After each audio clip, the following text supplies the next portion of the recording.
Olá, muito boa noite, bem-vindo, bem-vinda a um ano de Caindo a Ficha. Hoje eu estou falando diretamente de Salvador, aqui na Bahia. Vim participar de um evento, mas eu não podia deixar de comemorar essa data junto com a terapeuta Cíntia Bedin, que tem me acompanhado nessa jornada todas as quartas-feiras, trazendo assuntos muito importantes para o nosso desenvolvimento pessoal, para o nosso autoconhecimento. E hoje a gente vai ter um convidado muito, muito especial e que eu fiquei profundamente honrada com a disponibilidade dele em participar conosco. Mas agora, então, sem delongas, eu já vou chamar a terapeuta. Assuntos muito importantes, assuntos que não podem ficar dentro do consultório, dentro só de conversas terapêuticas. São assuntos que nos ajudam a viver melhor, não é, Cíntia? Boa noite. Boa noite, Isa, tudo bem? Boa noite, gente. Exatamente, assuntos que nos ajudam a ampliar a consciência e viver muito melhor, né? E hoje estamos comemorando um ano, Isa. Parabéns para você, para mim, para nós, né? Que venham Para muitos mais nós, anos desse para programa nós, incrível. para nós. Olha só quem está nos prestigiando, a Camila Farani, a Lilian está dizendo, você mudou minha vida. A Caroline Barbosa está aqui conosco. A Maiara está dizendo, estava só aguardando por vocês. Obrigada pela compreensão de todos. Tive um atraso aqui de alguns minutos entre o deslocamento do aeroporto até aqui, mas agora nós vamos começar. Cíntia, eu já vou chamar o nosso convidado, porque quando o Rossandro Klinger disse sim para nós, o universo todo está junto conosco. Isso. O universo todo está junto conosco para, nessa noite, transmitirmos o nosso melhor, para que vários assuntos, para que várias fichas caiam nessa noite sobre autocuidado e espiritualidade, não é, meu amigo? Olá, menina Cíntia, como é que você tá? Como é que tá a Isa? Isa, eu tava passando, gente, por uma coisa que eu costumo passar muito. A pessoa tem um trabalho e aí o voo atrasa, você chega no hotel e fica querendo fazer o check-in rápido e geralmente não a consegue, tem uma fila, buga o computador, mas ela entrou no quarto e... Quem nunca? Só falta ela Consegui. pegar aquela aguinha de 2 milhões de reais que fica no frigobar do hotel. Aquela aguinha Pior. que a gente. Essa aguinha, gente, essa aguinha de hotel, ela pegou naquele casamento indiano de 3 bilhões de reais, entendeu? Tão cara que é em hotel e aeroporto. Prazer estar com Sandro, vocês, menina, nesse aniversário de um ano. Rossandro, você sabe que quando eu e a Cíntia decidimos fazer esse encontro todas as quartas-feiras, o nome que a gente dá é Caindo a Ficha, porque a gente vai falando e as fichas vão caindo, Uhum. né, Cíntia? E tivemos a professora Lucelena Galvão no fim do Uhum. ano, como uma homenageada, e agora você Uma nos honra com a alegria. sua presença para a gente poder falar sobre espiritualidade. Uma alegria. Inclusive, vou lançar um livro com ela agora em outubro, com a professora Lucelena. Olha aí, Cíntia Vai Bedin, o sair que em a gente outubro faz com essa agora. informação? Quentinha, Pode quentinha. para comprar esse livro, né? Claro que a gente Não é? Quentinha, pode. quentinha. Ô, Rossandro, qual vai ser o tema? Já nos antecipe aqui. Eu acredito que a gente tem que falar sobre o que é uma verdadeira conversão para o ser humano. A gente hoje tem vulgarizado a palavra conversão. Se fala muito sobre mudar de religião e conversão é mudar de atitude. Tem pessoas que experimentam o sagrado e não se transformam com o sagrado. Tem pessoas que fazem todos os rituais, mas nenhum ritual de transformação interna. Adere a sistemas de crenças, mas nunca constrói dentro de si uma vida pautada por uma verdadeira transformação emocional. E eu acho que quando a gente fala de um indivíduo que avança e vai se convertendo num novo sujeito, você imagina que em algum momento chega o sagrado na vida e essa mudança se radicaliza positivamente para que você paute a sua vida através desses valores que são para todos nós que temos um sistema de crença, né? Que são valores que dividem a nossa vida no antes e depois. Quando de fato você se converte, ou seja, você muda de atitude e não apenas adere a um novo sistema de crenças. Excelente, Rossandro. Cíntia, quando o Rossandro fala em conversão, eu estou me convertendo na minha versão mais atual. Perfeito, a atualização de identidade, né? Que a gente tanto fala por aqui. Rosana, prazer, né? Ter você Prazer aqui conosco. todo meu, Cíntia. Eu estou fã há muito tempo já. Obrigado. É o meu segundo presente nesse programa. Primeiro foi a professora Lucila e agora é você. Né? Quando você traz a ideia da conversão, nós realmente precisamos revisitar, né, quem nós somos diariamente. É a minha conversa, é a sua conversa em consultório, a sua conversa com os grupos, né, Rosana? Porque Uhum. dentro da nossa encarnação, nós não estamos apenas olhando apenas para o físico, ou apenas a espiritualidade, ou apenas o mental, apenas o espiritual. Isso é o que fazemos com constância, nós separamos Sim. as partes, né? Nós Uhum. nos partimos, às vezes. E como diria meu mestre Jung, quando a gente toma um partido ou quando a gente está partido, então nós já não temos mais a condição de mergulhar e encontrar quem somos na nossa integralidade. Por isso que a análise dele era chamada análise simbólica, né? Sim. É porque a análise simbólica no sentido de símbolo integral, quando a palavra diabo significa parte, partido. Então, quantas partes de nós mesmos será que nós entregamos, né, e não reconhecemos, viramos as costas para toda a nossa potencialidade, quando podemos sermos melhor do físico ao espiritual, né? Nada está separado, é um equívoco, é só mais uma ilusão, né, Uhum. Rosa? O que você acha dessa ideia? A verdade é que Jung, obviamente, está falando aí não da figura religiosa em si, que é a representação do mal, que a gente respeita muito todo esse sistema de crença e saber que se afastar do que ele representa em termos de desvirtuamento é positivo, mas ele fala muito mais da integralização de aspectos nossos, como a sombra emocional, por exemplo. Quando você não tem a maturidade espiritual, você tem uma tendência de jogar nos outros aquilo que te pertence, aquilo que é seu.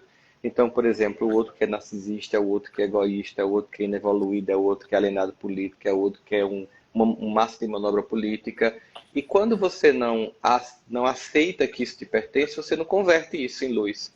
Porque quando eu estou projetando nos outros, né? Aí lembra muito de uma frase de Freud, né? Que atribuída a ele, mas nem dele mas assim, uma frase que diz assim: quando João fala de Pedro, fala mais de João do que de Pedro, ou seja, quando eu projeto ou quando eu falo do outro, eu estou falando muito mais de mim do que do outro. E o objetivo, então, desse entendimento de um autocuidado com espiritualidade é você fazer aquilo que Jung diz, né? Quem olha para fora sonha, mas só quem olha para dentro acorda. Agora, por que é tão desconfortável olhar para dentro? Essa é uma questão que pega muita gente que não lida com saúde mental. É porque esse olhar para dentro, primeiro, não tem estímulo nenhum social para que isso aconteça. Nós somos completamente chamados para um exercício de exterioridade. É a próxima série, é o próximo episódio, é a próxima viagem, é a próxima balada, é a próxima cachaça, é a próxima compra, papapá. E você sempre fugindo para a Matrix. Olhar para dentro, finalmente, para quem faz isso, muitos não conseguem fazer com é, o convite de uma espiritualidade, faz com o convite de uma religiosidade. A religiosidade convida para divisão e para culpa, e a espiritualidade convida para conversão. Para Pausa. você olhar. Pausa. Pausa. Pausa. Repete. Isso aqui a gente faz bastante, tá? No Caindo a Tá. Ficha. Pausa, que agora tá caindo uma ficha aqui. Repete, Rossandro. A religião. A religiosidade, como é vivida, infelizmente, por algumas pessoas, não é a religião em si, oficialmente, mas como algumas pessoas transmitem essa religião, elas dizem falar em nome de todo mundo, mas não falam, elas transmitem muito mais uma convivência com Deus de culpa do que de convite de transformação, que é a conversão, né? Você veja que a mulher adulta ela não é culpada, ela é convidada a se transformar. Mulher, cadê os teus acusadores? Não estão aqui, mestre, nem eu te acuso. Ou seja, ó, vai e não volta a pecar, transforma-te, converte-te. Ou seja, é um convite não para acusação, é para conversão.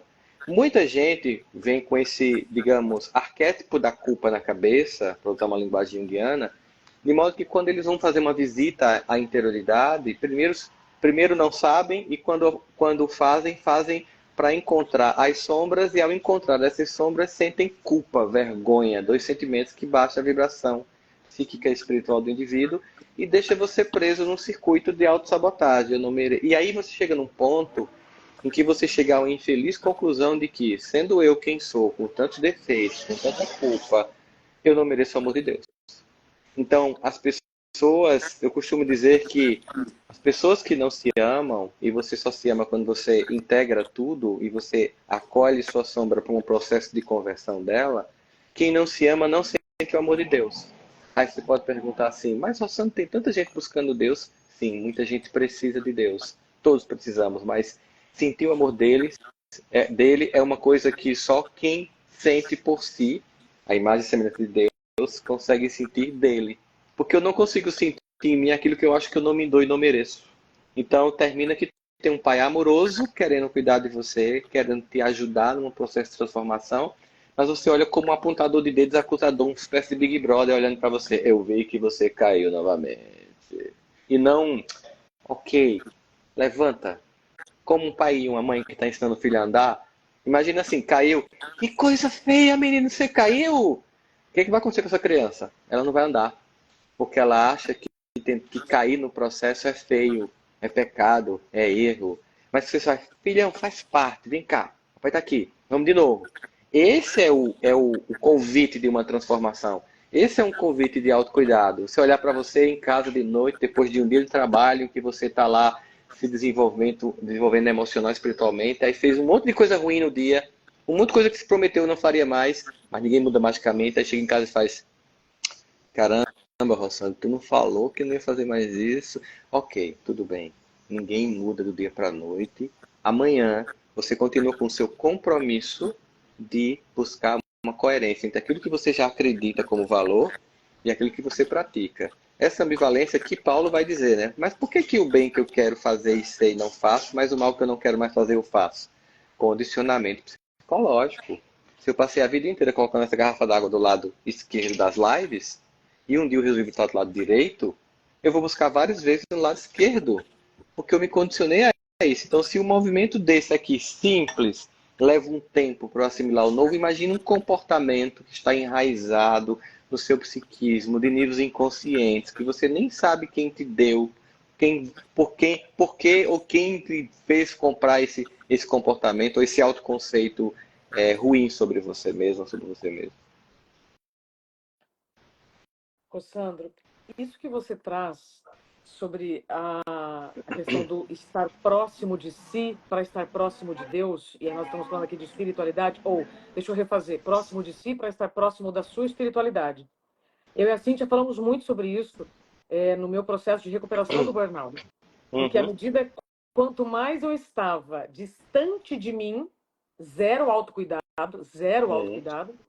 mais perto eu estava do adoecimento, mais longe eu estava da minha espiritualidade. Sim. Então, eu estou trazendo aqui para a prática, tá? Uhum. Para todos que estão nos acompanhando. Muito obrigada a todos vocês que estão aqui, nos dando o tempo de vocês. O tema do nosso encontro é autocuidado e espiritualidade.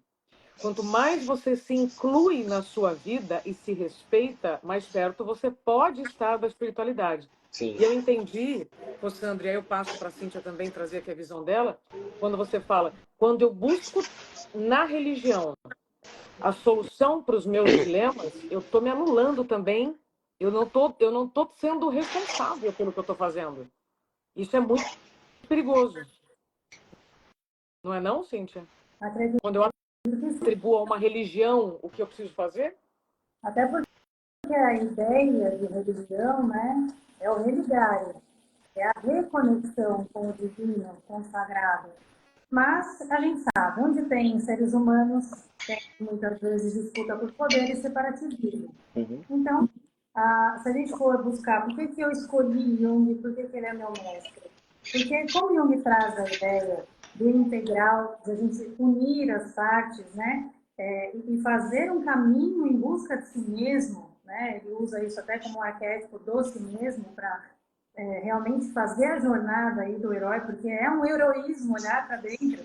Nós temos muito medo daquilo que vamos encontrar, justamente porque nós nos preparamos e nos modelamos aquilo que era necessário quando chegamos aqui para pertencer, né? Então, imitamos e criamos comportamentos, enfim, justamente para poder ser aceito, poder ser amado, poder ser visto, e ali na frente a gente descobre que, de repente, este não é o meu eu real. E é neste momento que se inicia, geralmente é por dor, né, Rosana? As pessoas chegam no nosso consultório, não é porque a gente é bonitinho, porque a gente é legal, é geralmente por muita dor, né? E quando a pessoa chega no limite da dor, ela decide começar a olhar para a vida, e aí a forma com que ela se relaciona com ela é também a forma com que ela se relaciona com o mundo, com o outro, com a vida. E a vida ela é tão viva que a gente tem medo de fluir junto com a vida. Só que Jung traz para a gente a ideia de encontro ao propósito e espiritualidade tem a mesma definição. Olha só, até separei para ler para vocês.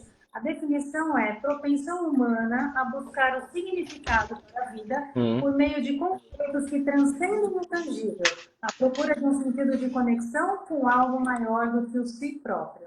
Então, o nosso propósito, a nossa vontade, nosso guia interno, quando a gente o escuta, quando a gente começa a se tratar melhor, começa a se dar lugar no mundo, entender qual é o meu lugar no mundo, somos únicos, especiais, nós começamos a nos integrar com a nossa espiritualidade, né? Então, pode ser por um caminho de religiosidade, claro que pode, mas eu acredito que essa busca ela é muito única, individual, e como o Rossandro é um estudante, né, e um professor da espiritualidade, ele sabe isso melhor que eu, pode discorrer isso muito melhor, que todos os caminhos levam a Deus, né? Todas as fontes levam a essa fonte abundante, universal, que quer só fluir em nós. E essa conexão com o todo que eu acredito que faz sentido quando a gente vem e olha para o nosso propósito de vida e de missão. Essa ideia de uma montanha em que nós subimos, cada um de um lado dela, para chegar ao mesmo cume, e a dor vem, quando você falou do separativismo, né? É quando você quer convencer todo mundo que somente do seu lugar você chega a Deus. E o que aconteceu ao longo da história humana por causa disso? Aconteceu até a morte. A Idade Média foi uma época em que as pessoas queriam dizer assim: olha, eu sou o único dono da verdade e quem não pensa como eu deve ser excluído, inclusive morto. Porque no momento em que eu desacralizo você como não divino, não filho de Deus, eu me sinto autorizado a te destruir. Indo de encontro a qualquer mínimo sentimento que ligue o indivíduo ao sagrado. Sendo Deus o Criador de todas as criaturas que existem no universo, vê-los como irmão é um dever de todos, né? E aí, esse processo faz com que as pessoas tenham um sentimento de exclusão e de dor profunda. Mas tudo bem, faz parte. Existe na espiritualidade pessoas que estão na infância, na adolescência, na maturidade. Por exemplo, na adolescência, eu lembro que uma vez eu fui falar num lugar e a pessoa fez assim. Olha, era tipo um canto em que eram várias religiões, né? E aí uma pessoa chegou para mim e disse: olha, o religioso tal disse que não aceita, porque na lista está aqui, você é o último. Ele não aceita falar antes de você. Ele só aceita falar depois. Eu disse: tudo bem, mas não é só isso. Ele disse que tudo que ele vai falar é destruir o que você disser. Eu digo: ok. E aí quando eu fui falar, eu fiz o seguinte, eu disse: a vida é assim, a maturidade, a adolescência, a infância, tem características emocionais que fazem com que você viva uma experiência mais ou menos funcional, e que faz parte, por exemplo. Na adolescência tem uma característica muito comum, na necessidade de sair da identificação do núcleo familiar para criar uma identidade extra-grupo familiar, você vai para os seus grupos de iguais. Então, por exemplo, um que gosta de heavy metal só gosta de quem gosta de heavy metal. Quem gosta de sertanejo só gosta de quem gosta de sertanejo. Quem gosta de música internacional só gosta de música internacional. Quem gosta de jogo digital, enfim. Mas não somente isso. Além de só gostar de, como a identidade é muito fragilizada, porque ainda está em formação, porque é adolescente ainda, você precisa gostar dos seus e odiar os outros, que é uma forma de afirmação da sua identidade frágil. Então eu afirmo que eu gosto de sertanejo e odeio todas as outras formas de música, como se elas não fossem música por causa disso. Mas a gente entende, porque afinal é adolescência. Aqui não, aqui são pessoas que se respeitam. Ao dizer isso, eu impedi que ele me atacasse depois. E ele ficou muito irritado, porque eu via a pessoa vermelha, assim. No fundo, e é claro, ele não representava a religião dele. Ele representava a visão limitada que ele tem da religião dele. Porque quando você vai conversar com pessoas que de fato estudam profundamente teologia, inclusive religião comparada, você vai perceber o quanto as pessoas entendem que nós temos muito mais pontos comuns do que divergentes. E como a gente às vezes briga por 1%, deixando de olhar as coincidências e os convites, né, amorosos no campo da fé que pode, em cada um de nós, fazer uma transformação significativa, né? Eu hoje me decidi a não entrar mais nesse conflito, Ótimo. nesse embate. Quem quiser ficar no embate, que fique. Eu não estou aqui para tentar impor verdade nem convencer ninguém. É uma energia que é densa demais. Você não precisa de lanças de espadas medievais para tentar destruir pessoas. Hoje em dia você pode fazer isso virtualmente. Não precisa mais de pedras para apedrejar a adúltera do momento. Nós fazemos isso nas redes sociais. O convite continua sendo o mesmo. Se você nunca tiver errado, vai lá. Se você acha que é esse ser iluminado, vai lá e faz e diz o teu discurso, e joga a tua pedra virtual. E tem gente que é tão equivocada na forma como transmite a fé que até quando fala de amor, fala babando de ódio. Então você vê que o discurso em termos de construção textual, aparentemente amoroso, mas todos os outros sinais corporais são de alguém que está completamente irritado e com ódio, e que, se pudesse, estabeleceria uma Idade Média nova no mundo a partir de sua única visão de mundo, impondo isso a ferro e fogo a todas as criaturas. Mas isso revela muito quem é a pessoa, né? Acho que o grande objetivo de cada um de nós aqui é, sobretudo, pensar nesse movimento em um mundo conturbado de divisões políticas, ideológicas, religiosas, que se intensificam mais ou menos conforme ciclos históricos e pêndulos históricos, é pensar o quê? Ok, o convite que me é feito é, nessa minha jornada, nessa minha caminhada, ou eu olho para dentro e faço a minha transformação pessoal, e vou me convertendo numa nova criatura, e essa conversão vai se dar pautada num conjunto de valores transcendentes e sublimes, ou eu vou para o conflito, ou eu vou para a divisão, ou eu vou para o abafa-abafa de figurinha de álbum de figurinha do passado, para ver quem leva, né? E alguns pensam que patentearam a fé como se a fé os pertencesse, alguns acham até que patentearam Deus, acham que Deus os pertence, quando na verdade é uma outra história, nós é que pertencemos a Ele. Excelente, Rossandro. A Camila está perguntando aqui se essa conversa vai ficar gravada. Sim, ficará gravada. E essa é uma conversa que a gente precisa ouvir muitas vezes. Porque uma palavra que o Rossandro traz e a Cíntia traz, você fica analisando e aí todo o resto que vem depois você já perde. Então, sim, ficará gravada. Vai estar aqui no meu perfil também. Queria trazer agora contigo, Rossandro e Cíntia, a questão da vitimização. Vou falar isso de onde eu também estive, e que me manteve também longe de mim e longe da espiritualidade. O quanto nós nos colocarmos como vítima das situações nos afasta da real espiritualidade, Cíntia. Eu costumo dizer, e você gosta dessa frase, né, Isa, que vítima não prospera. Realmente não prospera, porque quando a gente decide se vitimizar, a gente se retira da vida, a gente se retira das possibilidades, a gente se retira da possibilidade de crescimento. O Sandro estava dizendo, e eu fiquei pensando que a única saída é para dentro. Eu busquei estudar, né, esse caminho, né? Jung fez todo um caminho que ele foi até chamado de místico. E eu gosto do buscador do mistério, porque a minha história com religião também é longa, mas a religiosidade hoje, como ela dividiu ainda mais, eu não acredito hoje que a gente tenha uma condição de olhar que as religiões, então existe um caminho que a gente possa encontrar a divindade e realmente esse caminho não é patenteado. Deus não é patenteado, como disse muito bem o Rossandro. Então, quando a gente olha para dentro, a gente encontra com a nossa divindade, a gente encontra com o nosso propósito, tudo que a gente mais tem o desejo é de reunir outras pessoas para falar aqui, de trazer as pessoas para onde vibra o nosso coração, sem ser aquele que impõe a verdade, né? Como eu costumo dizer, nós não somos os donos da verdade, nós não temos nem compreensão do conceito verdade, porque aqui ela ainda é fragmentada, né? Mas justamente, Isa, respondendo sua pergunta, quando a gente se coloca vítima, a gente sempre precisa de um algoz para culpar e a gente se retira completamente da nossa responsabilidade sobre o nosso processo, sobre o nosso crescimento, né? Sobre a nossa evolução. E se tem um motivo para estarmos aqui, é um motivo evolutivo, né? Estamos todos aprendendo.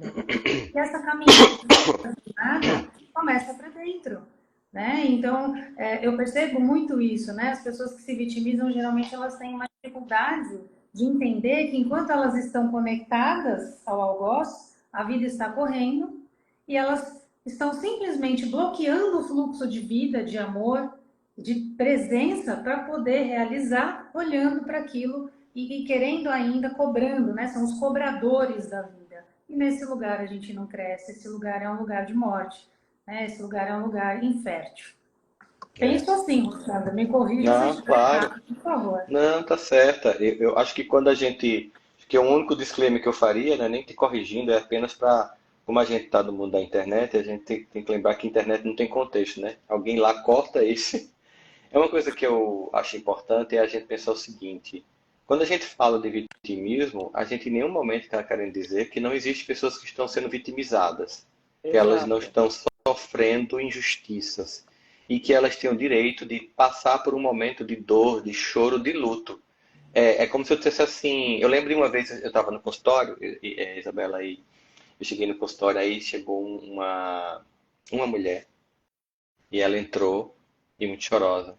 E ela fez assim, eu perguntei, por que que a senhora veio? Meus filhos me trouxeram aqui porque eu estou chorando muito. Há 3 semanas, estou chorando muito. Eles acham que eu estou precisando de ajuda, de tomar remédio.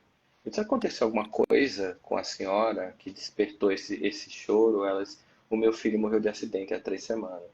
Aí eu disse, os filhos da senhora vieram para consulta? Eles vieram, eles estão lá fora.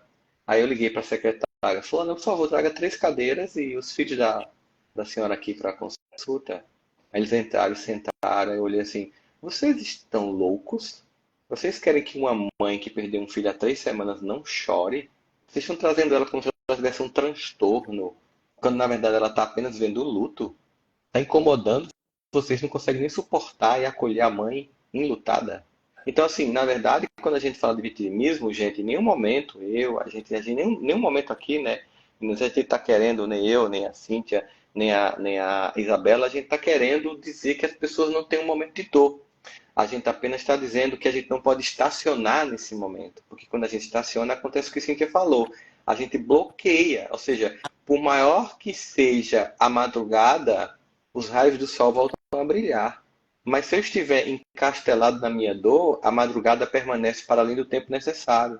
Então, claro, não tem uma marca por luto, por exemplo, por uma separação conjugal, para uma perda de emprego, para um acidente, um sonho não realizado, não tem uma data padrão que Sim. você estabeleça para as pessoas saírem desse lugar. Mas você tem que ter um compromisso de entender que assim, você não está indo ali para ficar. Aquilo é um deserto, tá? Mas deserto não é lugar de morar, é de passar e de aprender.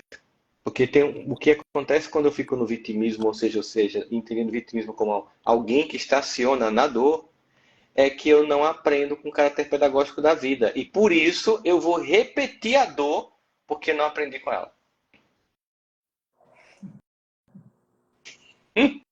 Olha, ela sabe fazer as mágicazinhas, olha assim, segura ele e lê, aí ele faz assim, Isso. Olha, É olha. uma vez por live, acho que acontece só. Ah, Ah, viu? foi, Você não ah, foi. é. Ô, Sandro, eu queria trazer aqui um elemento que a gente sempre conversa. Eu, Rossandra, a gente circula muito por aí, né, em aviões e voos, madrugada fora, porque a gente diz sim, né, para convites e esses convites não estão relacionados a dinheiro muitas vezes. A Cíntia também é palestrante, sabe, Rossandra? Uhum. Mas você me disse recentemente uma coisa, que às vezes a gente está na madrugada, aproveitando que você falou na madrugada, e a gente fala, poxa, eu queria estar agora na minha cama. Quem não queria? Mas a hora que a gente lembra que nós mesmos nos colocamos nas situações, tudo bem, vai passar. Quando você traz agora a questão do estacionar no vitimismo, eu quero reforçar isso, porque me ocorre, tá? Chegou aqui uma pergunta sobre fibromialgia. A Kátia Jales, ela pergunta, Rossandro, pode falar sobre a fibromialgia, se é espiritual? E aí eu vou entrar nessa pergunta da Kátia, Rossandro, ampliando não só a fibromialgia, mas o quanto as dores chegam como presentes para nos devolver a gente para a gente mesmo. A Cíntia costuma trazer uma frase que é assim, ó, como é que você fala, Cíntia? Dentro da dor está o convite da cura. Toda doença traz um convite, né? Um convite à cura. É verdade. Queria então ouvir o Rossandro, Cíntia, já que essa pergunta foi para ele, depois você complementa, pode ser? Aí eu estou fazendo esse... É ele, hoje ele é a nossa estrela. Relaxa. Relaxa. Bendito sois vós entre as mulheres. É, eu, eu olho para essa pergunta e tento responder ela com muita delicadeza. Por quê? Porque se você disser sim, toda doença é espiritual, eu estou dizendo que você é um incompetente emocional e espiritual e por isso que está padecendo de uma doença. E não é assim que funciona. Hoje nós sabemos cada vez mais que muitas doenças têm a ver com pura alimentação, gente. Hoje, por exemplo, a farinha branca e o açúcar está entre as coisas que mais destrói a saúde das pessoas. Vários estudos estão mostrando que muitas doenças autoimunes têm a ver com o trigo que a gente consome, que foi geneticamente modificado. A gente às vezes busca fazer todas as coisas, tomar todos os medicamentos e não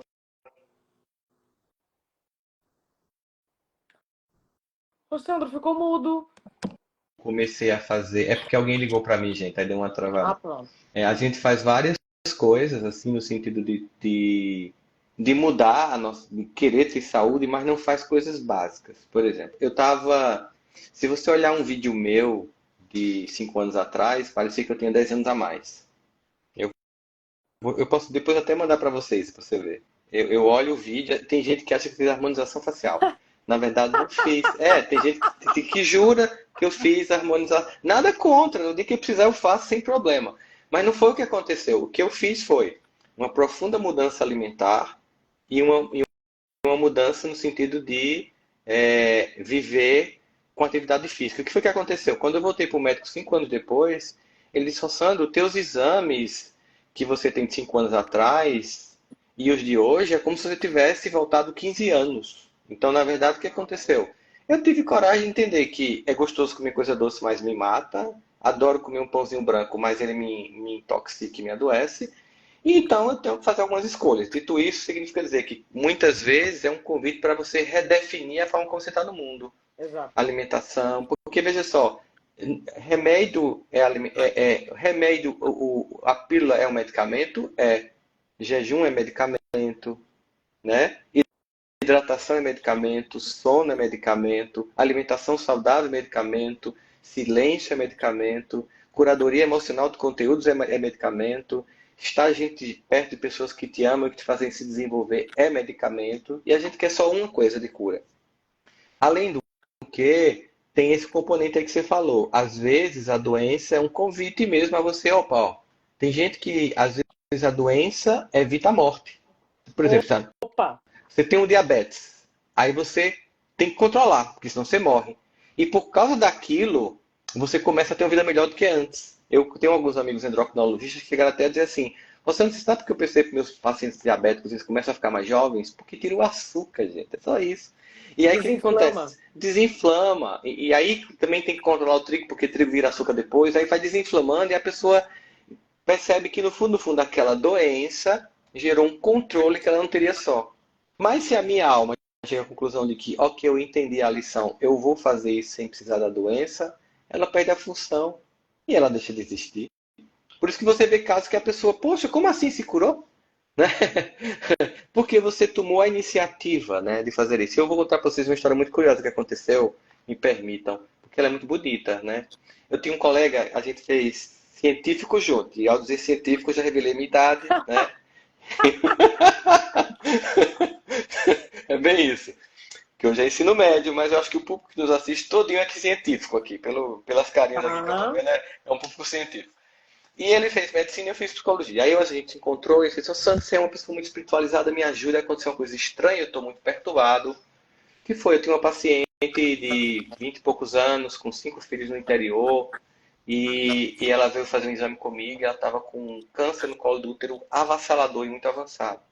E como estava no PSF há pouco tempo, eu estava muito, digamos assim, com dúvida sobre a minha capacidade de dar um diagnóstico daquele, fiquei muito temeroso, pedi para um colega avaliar, um colega do outro PCF. Ele também, muito temeroso, pediu para a gente levar para um professor preceptor e a gente demorou 3 dias para dar o diagnóstico. Então eu cheguei, chamei a mulher para dar o diagnóstico e ela olhou para mim e fez, doutor, eu não sei exatamente o que o senhor viu em mim, que ele deu tanto medo que o senhor levou 3 dias para dizer o que era, mas antes do senhor dar o diagnóstico, eu preciso contar a minha história para o senhor rapidinho. Tá bom, o senhor sabe que eu sou uma mulher divorciada, que meu marido me deixou com outra? Ah, não sabia, então. Ele fugiu com outra mulher e me deixou com 5 filhos. O senhor sabia que eu sou órfão? Não, não sabia. Então, eu não tenho mais um marido, que eu nem sei onde está, e não tenho pai, mãe, irmão para deixar meus filhos. Então, eu não sei o que o senhor viu dentro de mim, mas passe o remédio aí que me cure, porque eu não posso, eu não tenho o direito de morrer. E ele ficou chocado, porque ele não sabia o que fazer. Ele disse que pegou a caneta e passou um remédio. Eu perguntei, tu passou o quê? Ele disse, eu passei um analgésico, porque ela estava assintomática, mas daqui a pouco as dores seriam terríveis. E aí eu passei numa residência médica e fui embora. Aí o que aconteceu? Eu voltei a essa cidade ontem, Rosana, 3 anos depois. Nem lembrava dessa mulher. Quando eu cheguei na cidade para encontrar os meus colegas e tal, vi quem tinha ficado no meu lugar e tal, eu vi a mulher andando em minha direção, vindo da feira. E eu pensei, tô vendo espírito. E aí depois eu vi que outras pessoas falavam com aquela mulher. Ela chegou perto de mim, ela estava viva. Eu perguntei, como é que a senhora tá? Tô ótima, doutor. Ela fez assim, ele fez, a senhora tá bem? Tô bem demais. Aquele remédio que o senhor passou me ajudou muito. E aí ele chocou assim, parou. Como ajudou? Ajudou, tô ótima. Olha, eu vim aqui visitar a cidade, mas eu conheço o médico que está no PSF. A senhora se incomodaria de ir lá para poder olhar, poder avaliar a senhora? Não, vou sim. Aí ele foi, chegou, contou, cara, aconteceu isso.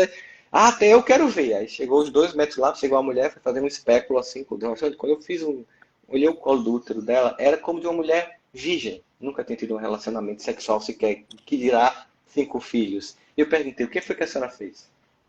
Ela disse, no fundo, doutor, o remédio que o senhor passou para mim eu não consegui comprar. Não tinha dinheiro. Mas eu vi que era para tomar todo dia de manhã, durante 60 dias. Aí eu cortei a receita em 60 pedaços. Aí eu todo dia de manhã rezava uma novena e tomava. E foi isso que eu fiz. Ou seja, quando ela disse assim a ele, eu não tenho direito de morrer, aí ela disse para ele, de algum modo, que ela não estava aceitando a doença e que ela estava estabelecendo um padrão de cura.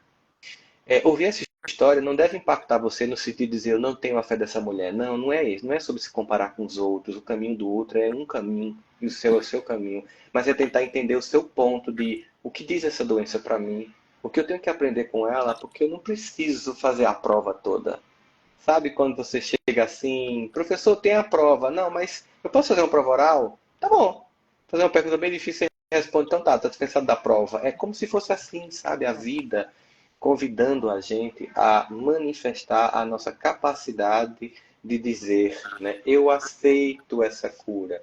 Tem uma passagem de Bartimeu, que é um cego que está lá com uma capa que era dada pelos romanos para poder pedir esmola. Tem uma capa para poder pedir esmola, tá? E aí ele estava lá num poço esperando um milagre que não acontecia, até que ele ouve dizer que Jesus vai passar. E ele vai para o meio daquela multidão, você imagina, é como se fosse um desfile de 7 de setembro. Jesus passando, uma multidão de gente, todos pedindo cura, mas ele não curou todo mundo. Será que ele só tinha 2 fichas do SUS por dia? Será que ele não tinha poder para curar a multidão toda? Ou será porque a multidão tinha que ter um dispositivo interno para essa cura acontecer?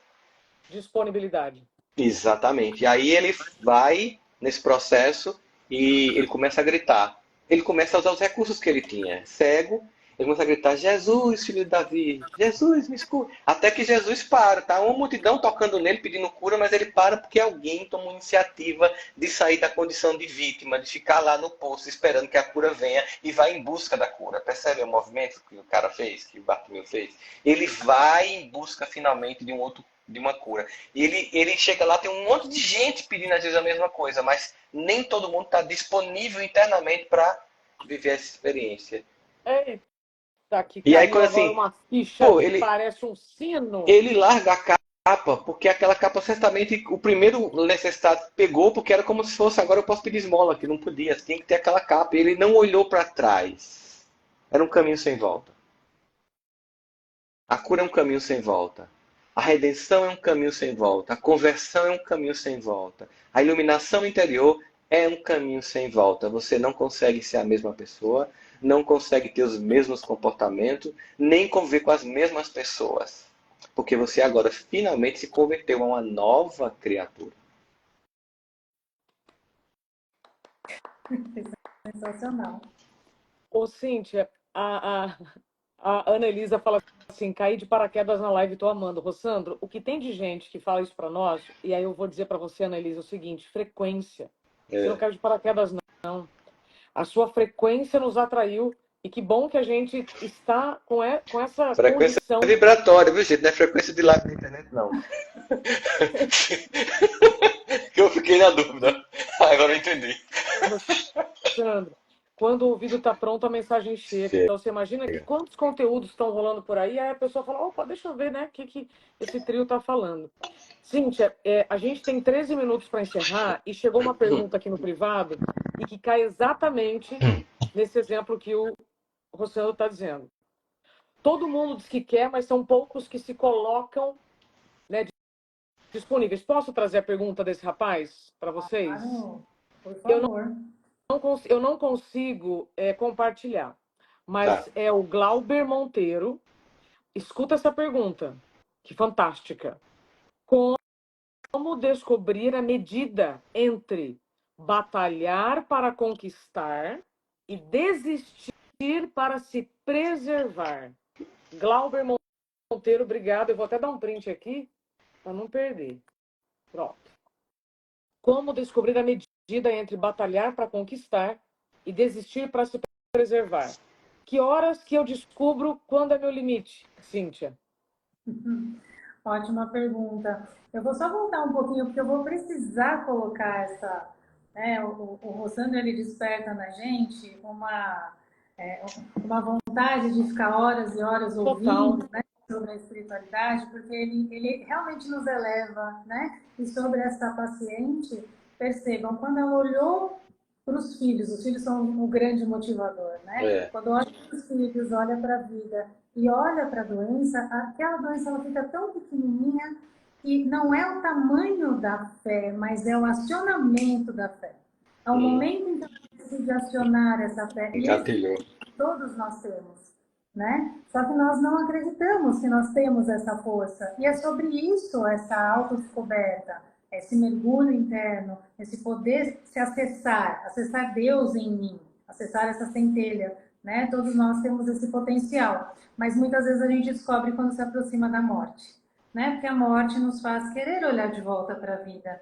E acompanhando algumas pessoas que me dizem, eu tenho 3 meses de vida, então eu quero fazer tudo que eu fiz, e eu percebo que tem uma vontade imensa de olhar para a vida. Muitos deles tinham 3 meses, mas estão aqui comigo há 6 anos, né? Tá vendo aí? Então, essa transformação, ela só acontece quando, de fato, a gente decide olhar para essa força e abrir, sair da frente da porta para que Deus passe, porque Deus está dentro. E é nessa espiritualidade que a gente precisa se amparar, né?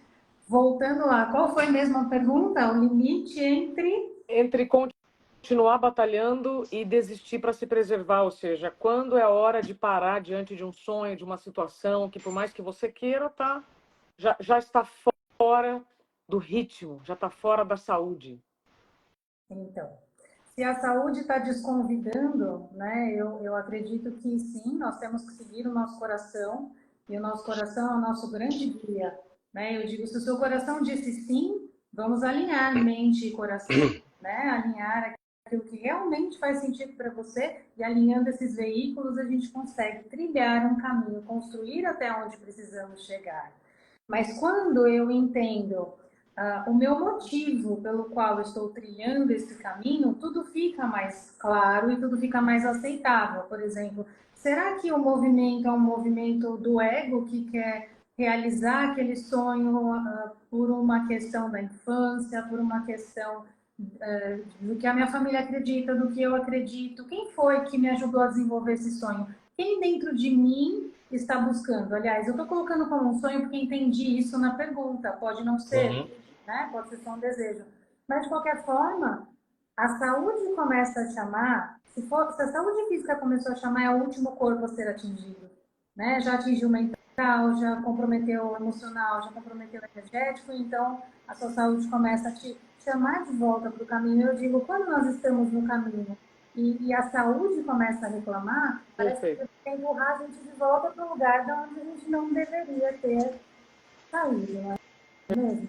Então, eu perfeito. acredito que esse equilíbrio, né, ele caminha junto, a nossa saúde vai dando sinais, né? Independente do que passe por nós, super simbólico, tudo nos convida o tempo inteiro a olhar de novo e aprender a cada movimento que a vida traz para a nossa observação e aprendizado. É verdade. Você sabe que essa pergunta, ela fala de três coisas, né? Quando desistir, insistir e persistir. A gente precisa, e um apontamento que você colocou é esse, assim, a saúde está sendo comprometida, é hora de reavaliar. Outro ponto que ela colocou, esse é um sonho seu ou te inculcaram esse sonho? Alguém te apresentou? Boa. Você quer isso porque você quer isso ou você quer isso porque o seu ego quer isso para poder se sentir importante? Tipo, eu tenho que passar nesse concurso ou ter essa profissão só assim vão me respeitar. Se você acha que só isso vai gerar respeito, o que te motiva a conquistar esse sonho não é algo, não é uma coisa essencial, mas é um supérfluo, é uma dar satisfação para os outros, é conquistar status social e você vai cansar, porque qualquer sonho tem muita relação. Mas quando tem amor no meio, você consegue suportar isso. Mas quando não tem amor no meio, aquilo vai te esgotando, vai te desgastando, vai te, como você fala tão bem, Nessa, o burnout vai te queimando por dentro. Uma coisa que eu faço muito hoje, assim, acho que é uma coisa que a gente não faz muito, as mulheres têm muito mais isso, elas são estimuladas a escutar a própria intuição, os homens não. Eu estou nesse processo de escutar a intuição, e a intuição ela fala com o pelo corpo. Às vezes eu estou com alguém conversando, Isa, e você sabe que a gente vive no meio de pessoas que têm vários negócios e que têm várias propostas interessantíssimas, né? Às vezes assim, você faz, caramba, isso vai ser massa, mas o seu coração faz, não vai. Há uma vibração dentro de você, há uma certa, uma palpitação no seu coração, um tipo de sinal que você sente quando está com medo. Então imagina assim, eu estou conversando com fulano que está me propondo uma coisa incrível que tem a ver com o que eu desejo. É, Uau! Do ponto de vista intelectual, isso é um sonho que vai ser realizado. Mas o meu corpo está tendo as reações de alguém que está em luta e fuga. Ele está dizendo assim, ele lê coisas que eu não consigo ler, ele captura coisas que não estão no nível da consciência, mas que eu preciso escutar os sinais desse meu corpo para poder dizer assim, oh, valeu, a gente começa depois e uau, não. Porque meu corpo disse que isso não vai dar certo. E quando eu insisti, deu errado pra caramba, né? Então, assim, só que chega um ponto que a gente começa a ter uma sintonia tão grande com Deus, que essa intimidade com Deus é uma coisa maravilhosa, que você quer insistir em fazer a coisa errada e faz, não, agora você está comigo, então não deixe você ir. Sabe quando a criança quer atravessar e o pai puxa na vida e vai, não, porque eu é, estou segurando você? é. Essa entrega faz com que, às vezes, até quando você está displicente, você já esteja tão conectado com esse sagrado que Deus diz assim, não, calma, você não está Tá. percebendo, mas eu estou, então vem cá, sai dessa. Então, muitas vezes, e é uma coisa, outra coisa importante assim, para finalizar dessa história é, nem toda desistência é covardia. Opa! Não. Muitas vezes, essa desistência é maturidade e coragem. Porque vão te criticar, vão te chamar de covarde, mas você sabe, não. Eu insisti. E mais, e desistir não significa perder tudo. Porque se eu fiz uma coisa até 99 e desistir dela porque eu sei que não tem sentido, o aprendizado que eu tive até chegar ao 99 ele vai comigo para outro sonho que eu já vou estar com muito mais expertise no know-how para realizar. Então você não zerou nada, nem é um covarde ao desistir. Muito pelo contrário, uma pessoa inteligente e capaz de suportar começar de novo. muito provavelmente já deu seus passos em direção à sua espiritualidade. Com certeza. Ô, gente. Rossandro, olha, eu ficaria aqui até que dia, né, Cíntia? E tem um Olha, papo desse. essa live vai ficar gravada, vai ficar disponível na minha home do Instagram. Compartilho com a Cíntia, com o Rossandro também. O que a gente está fazendo aqui com o nosso tempo é para nutrir o seu tempo.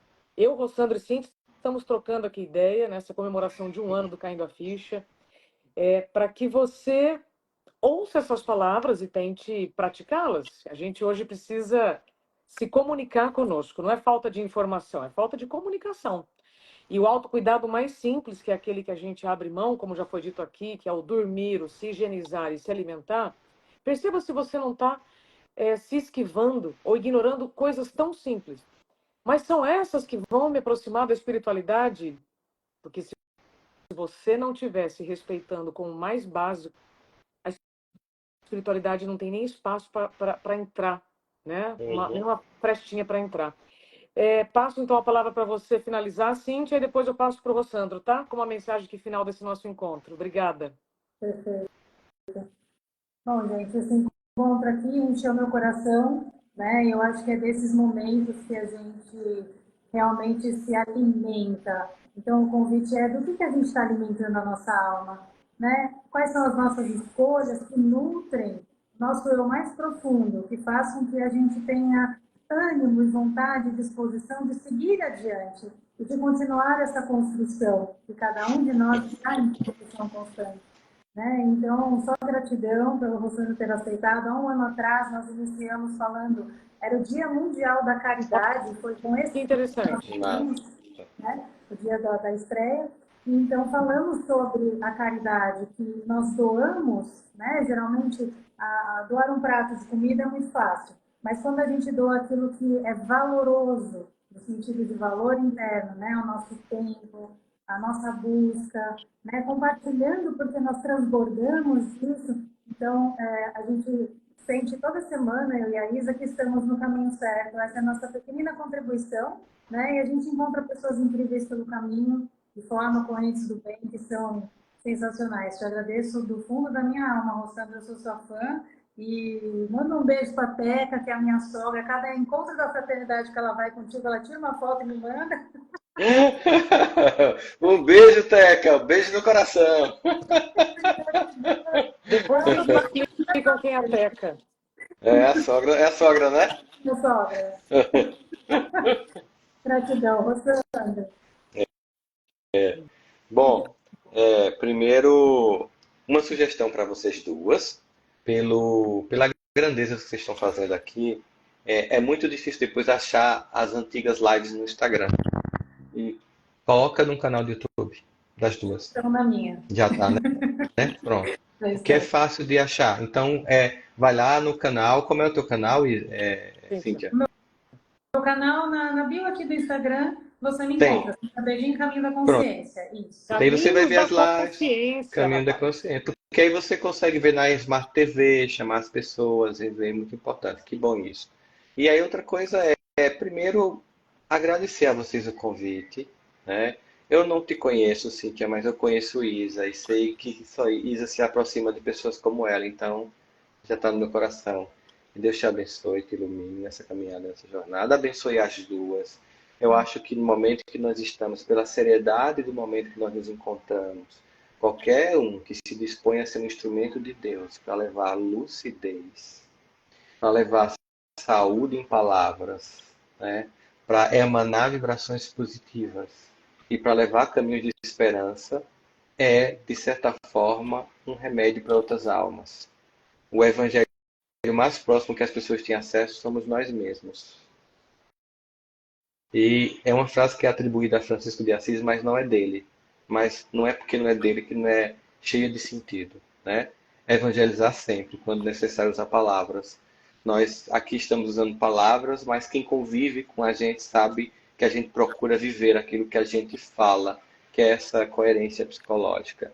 Então, um beijo no coração das duas. Que Deus ilumine profundamente a ambas, a família de vocês, maridos, filhos de vocês.